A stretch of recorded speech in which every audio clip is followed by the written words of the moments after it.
Hello guys, आज की GK के इस वीडियो में 30 कुछ ऐसे इंपॉर्टेंट क्वेश्चन चल आए हैं जो कि बार बार एग्जाम में पूछे जाते हैं। आप सभी लोग वीडियो को बड़ा ध्यान से देखिएगा। चलिए, आज का फर्स्ट क्वेश्चन है, भारतीय संविधान कब लागू हुआ था। दोस्तों, भारतीय संविधान ये कब लागू हुआ था? तो right answer option number B हो जाएगा 26 जनवरी 1950 को।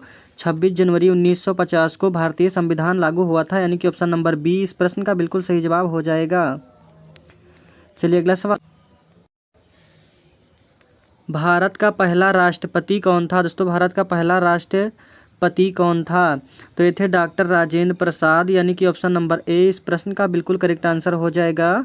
भारत के पहले राष्ट्रपति डॉक्टर राजेंद्र प्रसाद थे। चलिए, अगला सवाल। दोस्तों, सभी के सभी सवाल बिल्कुल इंपॉर्टेंट हैं, आप सभी लोग वीडियो को पूरा ध्यान से देखिएगा। राज्यसभा का अस्थायी सदस्य कार्यकाल कितना होता है? दोस्तों, राज्यसभा का अस्थायी सदस्य कार्यकाल ये कितना होता है? तो ये होता है 6 वर्ष का, यानी कि ऑप्शन नंबर बी इस प्रश्न का बिल्कुल करेक्ट आंसर हो जाएगा, 6 वर्ष का। चलिए, अगला सवाल, भारतीय संसद में कुल कितने सदन होते हैं? दोस्तों, भारतीय संसद में कुल कितने सदन होते हैं? तो राइट आंसर ऑप्शन नंबर 2 करिएगा। ऑप्शन नंबर बी, भारत के संसद में कुल 2 सदन होते हैं, यानी कि ऑप्शन नंबर बी इस प्रश्न का बिल्कुल करेक्ट आंसर हो जाएगा। चलिए, अगला सवाल, संविधान सभा के अध्यक्ष कौन थे? दोस्तों, वेरी वेरी इंपॉर्टेंट क्वेश्चन है, संविधान सभा के अध्यक्ष कौन थे? तो याद रखेंगे, right answer option number A हो जाएगा, डॉक्टर राजेंद्र प्रसाद। डॉक्टर राजेंद्र प्रसाद संविधान सभा के अध्यक्ष थे, यानी कि ऑप्शन नंबर ए इस प्रश्न का बिल्कुल सही जवाब हो जाएगा। चलिए, अगला सवाल, भारत का सबसे बड़ा राजनीतिक दल कौन सा है? दोस्तों, भारत का सबसे बड़ा राजनैतिक दल कौन सा है? तो ये दल है आपका बीजेपी, यानी कि ऑप्शन नंबर ए इस प्रश्न का बिल्कुल करेक्ट आंसर हो जाएगा, बीजेपी। चलिए, अगला सवाल, भारतीय संविधान का निर्माता किसे कहा जाता है?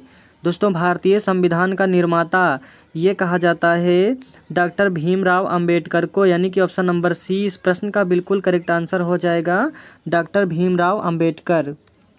चलिए, अगला सवाल, भारत का चुनाव आयोग एक संस्था है। दोस्तों, भारत का चुनाव आयोग एक कैसी संस्था है?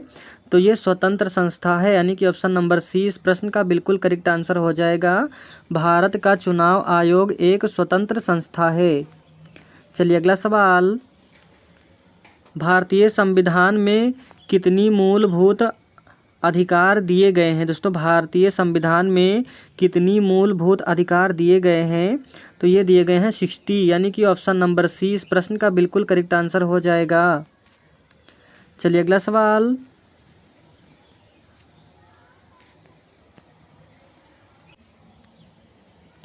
राज्यपाल की नियुक्ति कौन करता है? दोस्तों, राज्यपाल की नियुक्ति कौन करता है? तो राइट आंसर हो जाएगा, राष्ट्रपति। राष्ट्रपति जो है राज्यपाल की नियुक्ति करता है, यानी कि ऑप्शन नंबर बी इस प्रश्न का बिल्कुल करेक्ट आंसर हो जाएगा।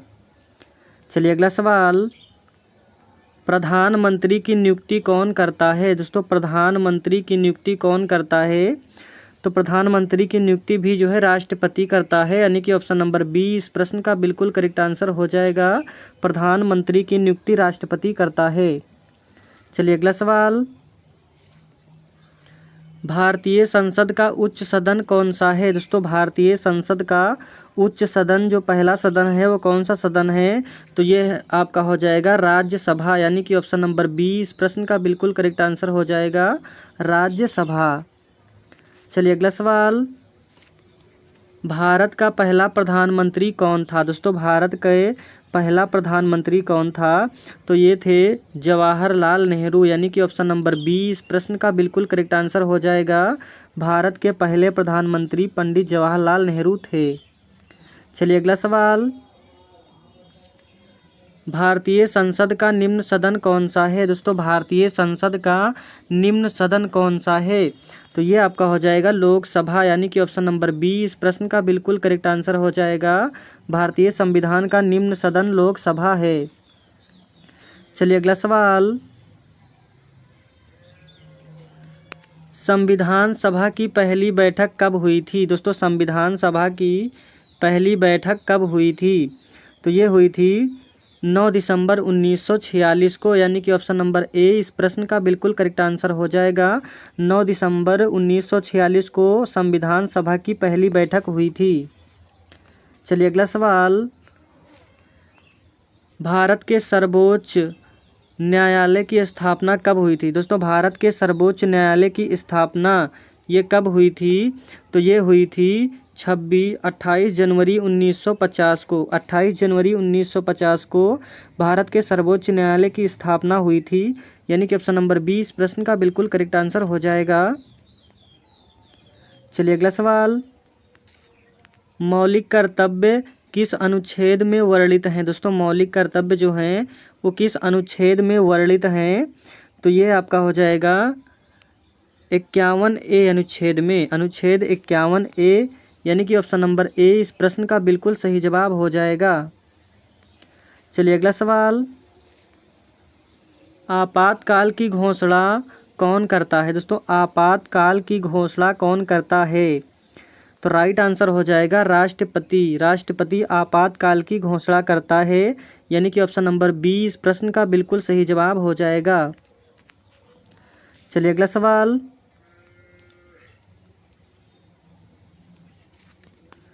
संविधान में संशोधन की प्रक्रिया किस अनुच्छेद में है? दोस्तों संविधान में संशोधन की प्रक्रिया किस अनुच्छेद में है? तो ये आपका हो जाएगा 368 अनुच्छेद में। अनुच्छेद 368 में संविधान सभा में अनुच्छेद की प्रक्रिया है, यानी कि ऑप्शन नंबर 20 प्रश्न का बिल्कुल करेक्ट आंसर हो जाएगा। चलिए अगला सवाल, भारतीय संसद का संयुक्त अधिवेशन कौन बुलाता है? दोस्तों भारतीय संसद का संयुक्त अधिवेशन कौन बुलाता है? तो ये बुलाता है राष्ट्रपति, यानी कि ऑप्शन नंबर 20 प्रश्न का बिल्कुल सही जवाब हो जाएगा राष्ट्रपति। चलिए अगला सवाल, राष्ट्रीय आपातकाल कितनी अवधि के लिए होता है? दोस्तों राष्ट्रीय आपातकाल जो है ये कितनी अवधि के लिए होता है? तो ये होता है 6 महीने के लिए, यानी कि ऑप्शन नंबर ए इस प्रश्न का बिल्कुल सही जवाब हो जाएगा 6 महीने के लिए। चलिए अगला सवाल, राष्ट्रपति शासन का अधिकतम कार्यकाल कितने समय का होता है? दोस्तों राष्ट्रपति का शासन का अधिकतम कार्यकाल कितने समय का होता है? तो ये होता है 3 वर्ष का, यानी कि ऑप्शन नंबर 20 प्रश्न का बिल्कुल सही जवाब हो जाएगा। चलिए अगला सवाल, राज्यसभा में सदस्य किसके द्वारा निर्वाचित होते हैं? दोस्तों राज्यसभा में सदस्य किसके द्वारा निर्वाचित होते हैं? तो ये होते हैं विधानसभा सदस्य के द्वारा, यानी कि ऑप्शन नंबर 20 प्रश्न का बिल्कुल सही जवाब हो जाएगा विधानसभा सदस्य के द्वारा। चलिए अगला सवाल, राज्यसभा के सदस्यों की अधिकतम संख्या क्या है? दोस्तों राज्यसभा के सदस्यों की अधिकतम संख्या क्या है? तो ये संख्या है 250 संख्या है, यानी कि ऑप्शन नंबर 20 प्रश्न का बिल्कुल सही जवाब हो जाएगा। चलिए अगला सवाल, भारत का संविधान कितने भागों में विभाजित है? दोस्तों भारत का संविधान जो है ये कितने भागों में विभाजित है? तो ये विभाजित है 22 भागों में, यानी कि ऑप्शन नंबर ए इस प्रश्न का बिल्कुल करेक्ट आंसर हो जाएगा 22। चलिए अगला सवाल, संविधान सभा में महिला सदस्य कितनी थीं? दोस्तों संविधान सभा में महिला सदस्य कितनी थीं? तो ये थी 12, यानी कि ऑप्शन नंबर 20 प्रश्न का बिल्कुल करेक्ट आंसर हो जाएगा 12। चलिए अगला सवाल, भारत के प्रथम उपराष्ट्रपति कौन थे? दोस्तों भारत के पहले उपराष्ट्रपति कौन थे? Right answer option number B हो जाएगा सर्वपल्ली राधाकृष्णन। सर्वपल्ली राधाकृष्णन जो हैं ये भारत के प्रथम उपराष्ट्रपति थे, याद रखेंगे, वेरी वेरी इंपॉर्टेंट क्वेश्चन है, यानी कि ऑप्शन नंबर 20 प्रश्न का बिल्कुल करेक्ट आंसर हो जाएगा सर्वपल्ली राधाकृष्णन। चलिए अगला सवाल, भारतीय संविधान की प्रस्तावना में कौन से शब्द नहीं हैं? दोस्तों भारतीय संविधान की प्रस्तावना में कौन से शब्द नहीं हैं? तो राइट आंसर हो जाएगा ऑप्शन नंबर सी, जनवादी। जनवादी शब्द जो है भारतीय संविधान की प्रस्तावना में नहीं है, यानी कि ऑप्शन नंबर सी इस प्रश्न का बिल्कुल करेक्ट आंसर हो जाएगा। चलिए अगला सवाल, भारत का सर्वोच्च न्यायालय कहाँ स्थित है? दोस्तों वेरी वेरी इंपॉर्टेंट क्वेश्चन है।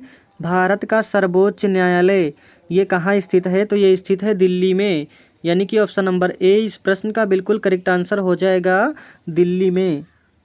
चलिए अगला सवाल,